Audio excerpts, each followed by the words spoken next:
Hello everyone, আমি ঋতিকা আর তোমরা দেখছো ঋতিকা লাইফস্টাইল। আশা করছি তোমরা খুব ভালো আছো, আমিও খুব ভালো আছি। আর অনেকদিন পর তোমাদের সাথে আবার চলে এসেছি তোমাদের সাথে ব্লগ শেয়ার করার জন্য। মাঝখানে অনেকটা দিন হয়ে গেছে তোমাদের সাথে ব্লগ শেয়ার করিনি। আর এখানে আমি ঘরটা ঝাড় দিয়ে নিচ্ছি।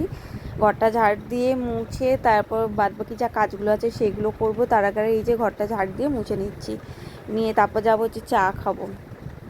আর এখানে টুনটুনকে সকালের দিকটা বের করা হয় না, ওই বেলা 10টা নাগাদ টুনটুনকে বাইরেটা বের করা হয়, নাহলে এত সকালের দিকে ওকে বাইরে বের করি না। আর তো ঘরে একাও থাকবে না, আমি চলে যাবো ওই ঘরে রান্না বান্না করতে, আর ও ঘরে একা থাকবে না কিছুতে। ঘরে জানো তো টুনটুন একা থাকতে চায় না, ও সবসময় লোকজন সব কিছু চাই। আর এখানে দেখো আমি একটু চা খেয়ে নিচ্ছি, চা বিস্কুট। সকালবেলা বাইরের দিকে দেখতে দেখতে চা বিস্কুটটা খেয়ে নিচ্ছি, যেহেতু জানলা দিয়ে আমাদের জানো তো প্রচুর লোকজন যাতায়াত করে, এগুলো দেখা যায়। তারপর জামা কাপড়টা চেঞ্জ করে যাবো হচ্ছে রান্নাঘরে। আর আজকে কীভাবে, আজকে রান্না করেছিলাম শুধু মাংসর ঝোল আর ভাত, আর তেমন কিছু রান্না করিনি। এই রান্না করছি, আর হ্যাঁ মামুনি ভেজেছিল হচ্ছে শাক, এই ছিল রান্না। আর ভেবেছিলাম মাংসটা কষা কষা করব, কিন্তু হয়নি। বললো একবারে ঝোল করো, ওই জন্য ঝোল করে নিয়েছি, মাংস কষা আর হয়নি।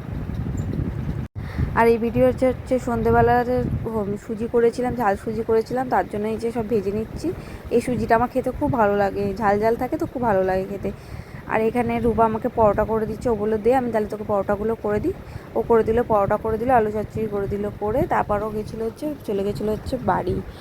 আর এখানে আমার কিছু জামা কাপড় ছিল, ওইগুলো ভাঁজ করে নিচ্ছি। আজকে বান্টু অনেকগুলো জামা প্যান্ট কেচে, একসাথে 6টা প্যান্ট কেচেছে।